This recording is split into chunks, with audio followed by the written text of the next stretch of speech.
Beletrina v živo. Drage bralke, dragi bralci, če ste za to, da se odpravimo na Iberski polotok v Španijo, če ste za to, da se odpravimo v 16. stoletje, potem ste na pravem kraju. Tukaj v knjigarni Beletrine z nama, z Majo in mano. Predstavili bomo, oziroma bova, življenje Lazarčka Stormesa. In ta dolgi naslov, ki je dolgo časa bil v rabi, je bil o njegovih veselih in žalostnih pripetljajih. Se pravi, daljši naslov tega sicer kratkega romana. Gre za enega, in tukaj bom pokazala svoje hispanistično znanje, gre za enega prvih modernih romanov svetovne književnosti, napisan je bil celo pred Cervantesovim Don Quijotom. Življenje Lazarčka Stormesa, klasična Beletrina. Kmalu bo knjiga tudi na voljo v knjigarnah, v iskrivem prevodu Nika Košerja ga ohranjamo. Ampak, ko pravimo Lazarček Stormesa, tako lahko rečemo tudi Maja z Filozofske fakultete. Predstavljam vam izredno profesorico doktorico Majo Šabec, raziskovalko, prevajalko, učenjakinjo, ki se ukvarja z špansko književnostjo, in vesela sem, da je danes z nami, zlasti zato, ker je v vlogi avtorice spremne besede. Maja, lepo pozdravljeni. Dober dan, pozdravljeni. Spremno besedo ste naslovili Sam svoje sreče kovač. Pa sem zdaj tako majčkan praskala se po glavi in si belila možgane s tem, kako bi to prevedla v španščino. A prevedem v španščino? No, dejva skupaj mogoče najti, če ne pa bo... Pravzaprav to je parafraza, torej prevod in hkrati parafraza napotka, ki ga da mama Lazarčku, zdaj že vstopava v roman, bova potem se to verjetno bolj podrobno poglobili. Mama dečku, ki ga da v uk, v služenje prvemu gospodarju v navednicah, mu reče valete por ti. Valete por ti. Torej, to pomeni znajdi se sam. Zdaj si sam, ne? Zdaj si sam na svetu, prepuščen sam sebi, znajdi se. Sam sebi pomagajo. Tako, ne? Sam sebi, sam svoje sreče kovač, zato sem, čeprav nisem imela prav tega tako v mislih, ko sem tako naslovila spremno besedo, ampak v bistvu je to. In tudi ideja romana, ena od idej, ker jih je veliko, ampak ena od idej, ne ravno zadnja, je, kako naj se človek znajde, da pride skozi življenje, čim boljše skozi življenje. Ampak vendarle, Maja, zdaj ste že rekli, ne, ta rek, ta napotek bi veljal še danes. Ampak vendarle je roman nastal v 16. stoletju. Kaj je tisto, da je ta romanček celo, pa boste povedali, zakaj je to romanček, dan danes še zmeraj aktualen. In potem še kar naslednje vprašanje, je to obdobje, že obdobje, ki ga imenujemo Siglo de Oro, se pravi Zlati vek, ali ta Zlati vek napoveduje? Zakaj rečemo romanček in zakaj je to eno izmed ključnih del španske književnosti? Skratka, kar predavanje bo, se bojim. Ja. Kje naj začnem? Zakaj je romanček? Romanček je, bom obrnila malo vrstni red, romanček je zato, ker je dejansko to kratko besedilo. To je kratko besedilo, ampak v resnici je to velik roman. Tako en tak biser, ne? Tako kot se v biseru zbere na enem v majhni točki eno veliko bogatstvo, mislim, da to absolutno velja tudi za ta roman. Ček. Je vsekakor, izšel je sredi 16. stoletja, torej natančno 1554, torej ravno na sredi 16. stoletja, ki je že seveda del tako imenovane zlate dobe ali zlatega veka, Siglo de Oro ali Siglos de Oro, ravno zato se tudi v množini, dvojini v španščini tudi imenuje to obdobje. To je obdobje renesanse, prvo 16. stoletje renesansa, v Španiji nekoliko zamudo, v primerjavi z Italijo, recimo, ne, ker je bilo to že dosti prej. In naslednje stoletje, 17. je pa že barok, ne, in skupaj tvorita to največje, najpomembnejše zlato obdobje, ki pomeni zlato, zato tukaj bom eno anekdoto zdaj samo vključila, ko sem vprašala študente enkrat, kaj si predstavljajo pod pojmom zlata doba in zakaj je to zlata doba. Pa je nekdo rekel, zato ker je bilo ogromno zlata iz Amerike.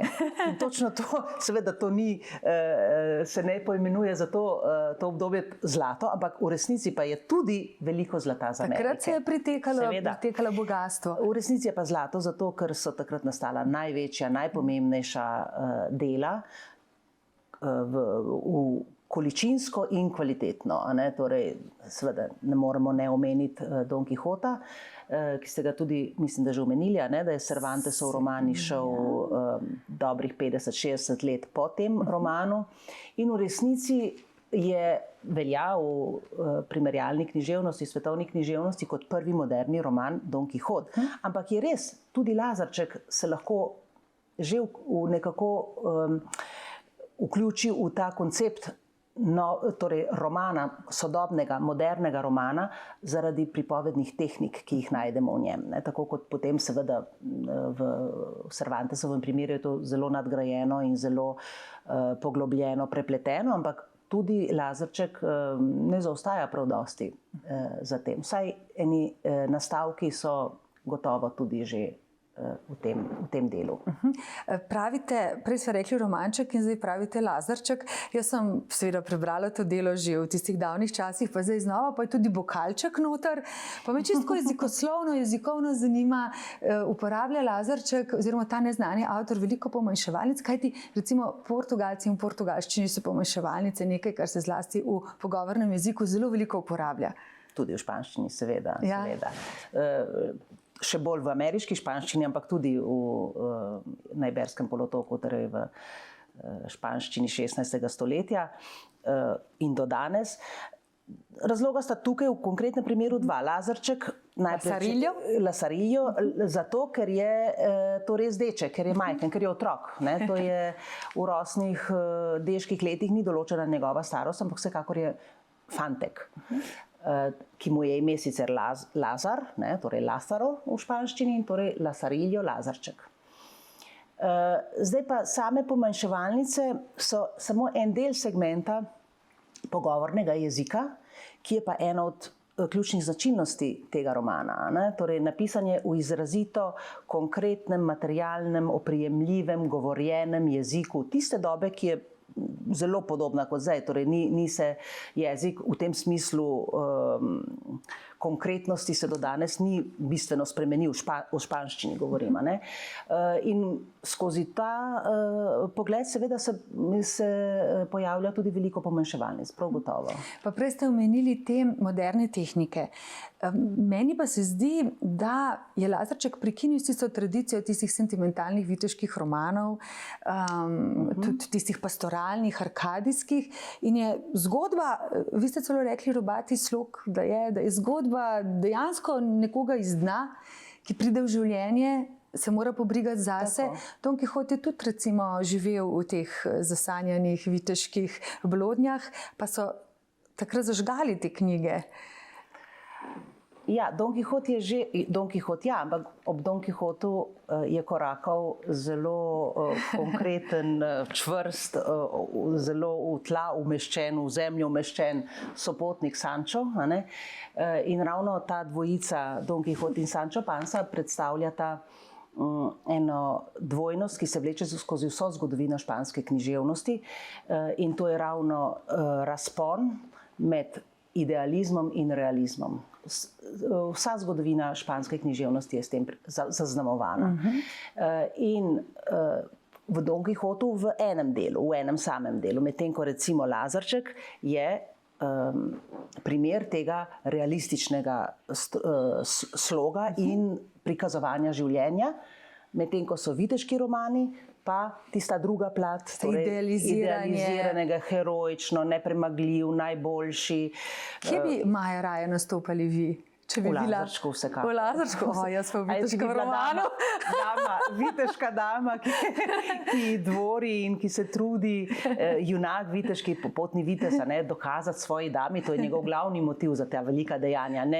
To ni z njegovega vzgiba notranjega, da bi bil dober človek, ampak zato, da bo dami, torej Blaški dokazal, da je vreden njene ljubezni. In potem seveda se prikazuje in prizadeva, da bi res to to tudi uresničil.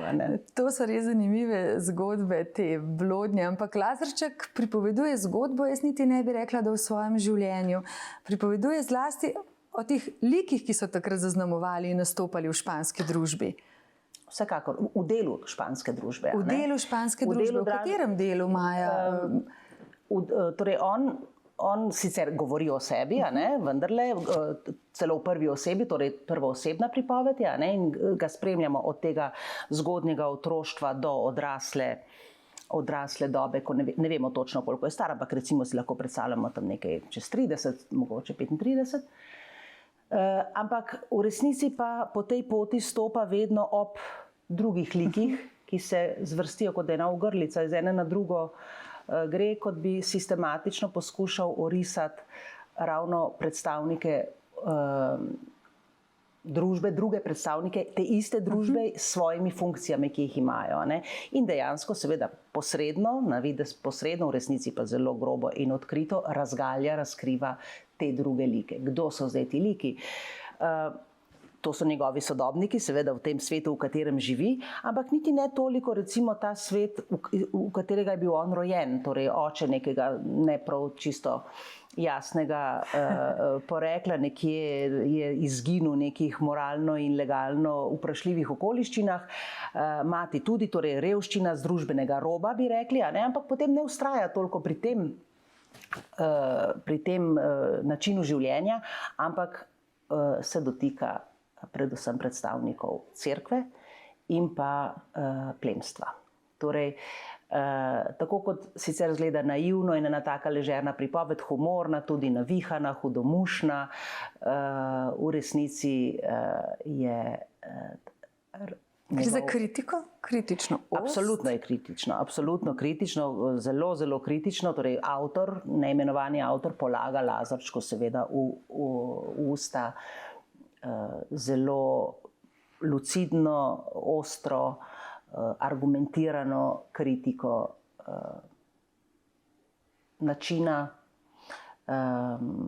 življenja ali pa načina delovanja predstavnikov družbe, ki bi morali predstavljati neke ideale, nek vzor, nek zgled, neke vrednote, pa je v resnici popolnoma drugače. Ali zato avtor ostaja neznan? Zato, ker mislim, da se je tudi inkvizicija nekaj vmešala zraven, ko je šel Lasarillo, o tem govorim. Ali avtor zato ostaja neznan ali je preprosto se njegovo ime, že takrat je bil neznan, ni da se bi izgubilo njegovo ime, da bi se to zameglilo. Kar je nenavadno, ker smo v renesansi, ko je avtor vendarle v ospredju, vsekakor se podpiše, kot se slikar, pod sliko se tudi pisatelj. Najverjetneje največ hipotez in največ študij potrjuje, govori, domneva, da je avtor, da se dejansko ni podpisal, torej da je želel ostati anonimen, ne da se je potem v kakšnih neznanih okoliščinah izgubila sled za njegovim imenom. Imel je zelo tehtne razloge za to, ravno v tej kritiki, o kateri govoriva. Torej, vtaknil se je v neko nedotakljivo inštitucijo in to je bila cerkev.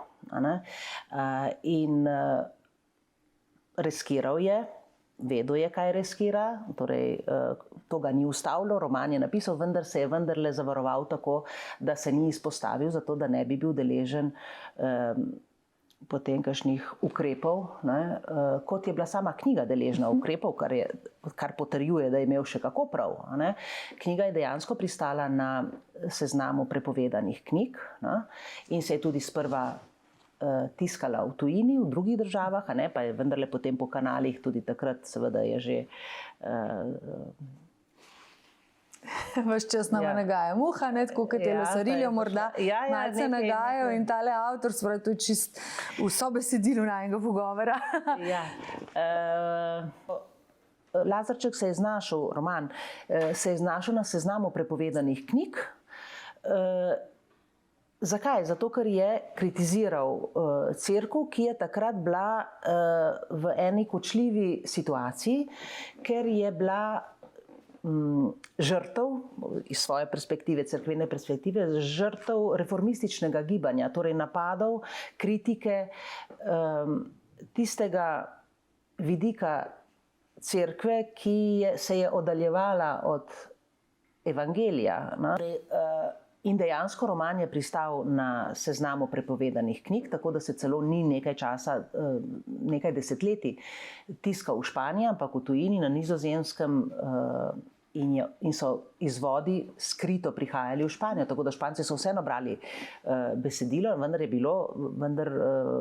bilo prepovedano in so morali to prikriti. Zakaj je bilo to tako kočljivo? Ker je cerkev bila v eni ranljivi situaciji, poziciji na udaru reformističnega gibanja, ki je prihajalo z severa. Erasm Rotterdamski je bil takrat v Španiji, nasplošno v Evropi, popularen in torej njegove ideje o reformi cerkve, o prenovi cerkve, o vrnitvi cerkve k izvoru, k evangeliju, k tisti pravi globoki veri, pobožnosti, res iskreni pobožnosti, od katere se pa španska cerkev v tem obdobju zelo oddaljevala. Tudi zato, ker je seveda skušnjava materialnih dobrin je v človeku zasidrana. Španija je takrat bila bogata država, bogata monarhija, predvsem po zaslugi novo odkritih, z njihovega vidika novo odkritih ozemelj v Ameriki, od koder so prihajale neznanske količine bogatstva zlata. Torej, cerkev ni bila imuna na to človeško skušnjavo in seveda je bogatela, potem se oddaljevala od svojega osnovnega poslanstva, začelo se je preprodajati odpustke, nadzorovali so... Tudi en odpustkar nastopa v tej zgodbi, udinja se mu Lazarček, je pri njemu v službi. Ja, in odpustkar vidimo, tam je zelo nazorno, humorno prikazano, kako so manipulirali, kako so lagali, kako so hlinili v resnici neko pobožnost, kar je bilo torej, točno eksplicitno v nasprotju s tem, kar bi moral početi. Tako da je takrat avtor bil kar upravičeno previden, da se je skril za anonimnost. In tudi pogumen, je bil. Hkrati pa pogumen, ja, ker tudi to ni bila garancija, da ga ne bodo kljub vsemu nekje našli, ampak vsaj ni nekih virov, ki bi o tem govorili, kakšna usoda ga je doletela. Hkrati pa škoda, da ne vemo, kdo je to bil, ali pa je mogoče še kaj drugega napisal, in to je bil nek res izjemen pisec, kakšna je bila njegova siceršnja usoda. O tem pa ni nič znanega, seveda, če je anonimen. No, nekaj pa vemo o odpustkarju, ki so ga omenili, humorna pripoved, kot ste rekli, Maja. Kaj pa bi bila še kakšna druga taka zares smešna domislica Lazarčka oziroma njegovega avtorja? Cela vrsta jih je, ker Lazarček, tega mislim, da sploh še nismo omenili, prehaja, prej sem omenila, da ga spremljajo neki liki, spremljajo ga pa v obliki gospodarjev, ali pa danes bi rekli v kapitalističnem izrazoslovju delodajalci. On se udinja, to so večina, 5 od 7 jih je predstavnikov cerkve, 2 pa plemstva. Ker je Lazarček v enem trenutku tudi oproda. Služi oprodi. Služi oprodi, tako je. Še to podoproda. Nižje plemstvo. Odpustkar, ja. Maja, že so omenili odpustkarja in njegovo prigodo pri petljaji Lazarčka z njim. Katere bi bile pa še kakšne druge te humoreskne, šaljive dogodivščine, ki jih je bil deležen na tej svoji poti? Cela vrsta jih je. V bistvu je vsa pripoved je prežeta in pravzaprav temelji na teh prigodah, ki lahko jih beremo kot zabavne, humorne, lahko se tudi krohotamo ob njih, v resnici pa v podtonu so pa zelo trpke, ker vse nam kažejo to pot odraščanja tega dečka, ki se prebija skozi življenje sam, kot smo rekli, ki se mora sam znajti, in učne ure so sila krute, prav krute, čeprav seveda jih zavije v en zelo humoren slog. Recimo humorna je že prigoda pri prvem gospodarju, slepec je, ki se prebija oziroma preživlja z beračenjem, pri čemer mu Lazarček pomaga, pa potem ni deležen niti tistega malega priberačenega dobička. In si mora celo tisto, kar je priberačeno, nekako pridobiti z nekimi zvijačami, in potem tam se res izmojstri v strategijah, kako bi prevaral tega zelo bistrega, kljub samo slepca, ki mu ne dovoli, da bi mu odžiral zaslužek, in mu na koncu uspe. Maja, omenili sva prigodo z odpustkarjem. Ta beseda se mi zdi zelo špasna. Odpustkar, prodajalec odpustkov. Kaj bi bila pa še kakšna druga taka humorna dogodivščina, ki jo je Lazarček ušpičil ali pa doživel na tej svoji poti? Cela vrsta je dogodivščin, vse dogodivščine pravzaprav so zavite v humor. Kljub temu, da so zelo trpke, nekatere tudi zelo krute. Ampak pravzaprav je glavni čar te knjige prav ta ovoj, humorni ovoj. Bralec se vse skozi muza, nasmiha, na kakšnih mestih krohota, potem se spet strezni in se zdrzne in potem ga spet vleče naprej ta strašno pronicljiv humor, večplasten humor, ki je nenadkriljiv. To res moram reči, prav nenadkriljiv, in mogoče naj to ostane kot eno vabilo, vodilo za bralce, da lahko pričakujejo res tak živopisne dogodivščine. Ampak Maja, zdi se mi, da eno tako povabilo bralcem je tudi vaše navdušenje nad to pripovedjo. Se mi zdi, da imate Lazarčka prav radi, osebno radi, niti ne kot profesor, to, da se malo vidite kot nek tak... Absolutno, ne, seveda zleze pod kožo, ta junak zleze ravno s to svojo iskrivostjo, naivnostjo, to mešanico iskrivosti in hkrati izvedavosti, bistrosti, res en tak kot nož res oster ima, in se sam s tem že poigrava, absolutno zleze pod kožo. Tudi sicer je lik je prikazan zelo simpatično. Gre za enega dečka, ki je sicer danes bi bil prestopnik, bi ga tako poimenovali, ker se skozi giblje nekje na robu zakonitosti, s kakšnimi malimi krajami, prevarami, hlinjenjem, podtikanjem in tako naprej. Ne gre ravno zelo čez rob, prav da bi bil prav kriminalec, ampak vendarle na tisti strani, ki bi jo nekako človek presojal kot nekaj negativnega, pa bi rekel, čakaj, pa ne, to pa spet ne, pa ne, ravno nasprotno, ravno s tem nas pridobi v svoje kremplje. S čim pa je vas pridobilo vaše raziskovalno področje, španska književnost? Zlezlo vam je pod kožo, tega ne morete niti skriti, niti zanikati, ampak s čim vas je namamilo?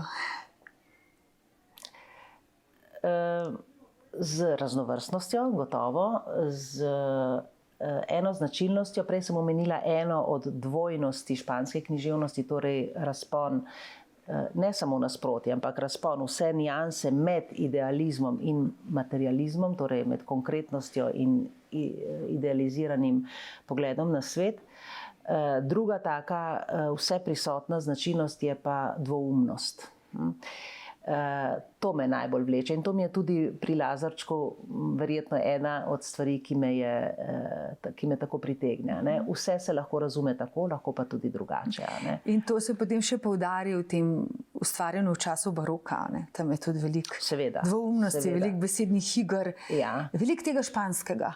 Veliko španskega, veliko pretiravanja tam v baroku, seveda tako kot je sicer umetnostni slog baroka, neko pretiravanje, nakopičenje elementov, tako je tudi v književnosti in tudi recimo ta kritika, o kateri govoriva pri Lazarčku, kritika ali pa ironija, pogled na družbo, se v baroku postane prav sarkastična. Torej se še potencira ta kritika, ni več tako neka ležerno simpatična, navihana, ampak je bolj gre globlje zareže, bolj usodno zareže in dosti bolj kritično.